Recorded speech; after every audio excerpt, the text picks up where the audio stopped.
Ça a changé ma vie, ça a changé la vie de mes enfants, de mes 3 enfants. Maintenant, les 3 utilisent la régulation émotionnelle. Pour le plus petit, c'est encore un peu compliqué, mais il commence à s'y mettre, il commence à percevoir que c'est pas normal d'être dans un sale état, quoi. Et je pense que le plus difficile, finalement, c'est d'aider quelqu'un à percevoir qu'il est en perturbation émotionnelle.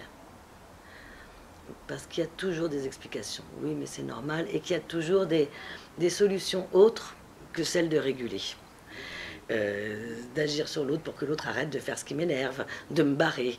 Ce qui est compliqué, c'est de percevoir les solutions, les moyens qu'on trouve pour garder le contrôle et de pouvoir enclencher la régulation juste avant que je mette en place ce que j'ai l'habitude de mettre en place. Je pense que c'est ça l'enjeu des praticiens pour les 10 prochaines années, c'est vraiment aider les gens à repérer qu'ils sont en perturbation émotionnelle.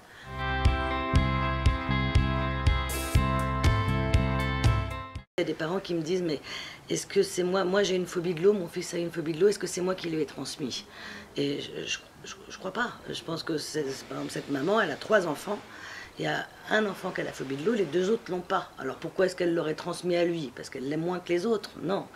Je pense par contre que cette maman a la phobie de l'eau et qu'elle a mis en place des stratégies d'évitement. Elle se débrouille pour pas y aller dans l'eau et que son fils aîné, il n'avait pas la phobie de l'eau, donc lui, il y est allé sans problème. Que le cadet, quand il a eu la phobie de l'eau, cette maman, ça n'a pas été possible pour elle de l'accompagner au moment où il devait se confronter à cette perturbation émotionnelle qui fait que du coup, la capacité naturelle, elle serait activée et la phobie de l'eau serait partie. Donc cet enfant-là, il va pouvoir modéliser ce que fait la mère. Et la mère, elle évite. Alors lui, il évite aussi. Elle lui a rien transmis du tout. Elle lui a juste appris un moyen de contrôler la situation pour ne pas que la perturbation émotionnelle se déclenche. Et ce moyen pour elle, c'est d'éviter. Donc c'est aussi pour ça que ça marche aussi bien le travail avec un parent quand un enfant a une difficulté.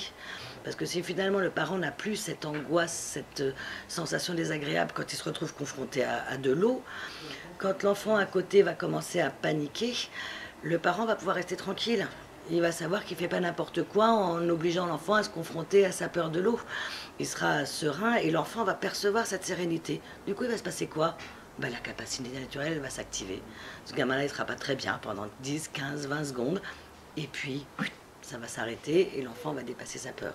Donc, c'est pour ça que, on va dire dans 80% des cas, si tu désactives une perturbation émotionnelle chez le parent, c'est pas que ça va la désactiver comme par magie chez l'enfant, c'est que ça va redonner la possibilité aux parents d'être dans une position de sécurisation suffisante pour que l'enfant puisse traverser cette situation qui va déclencher la perturbation et la capacité de régulation.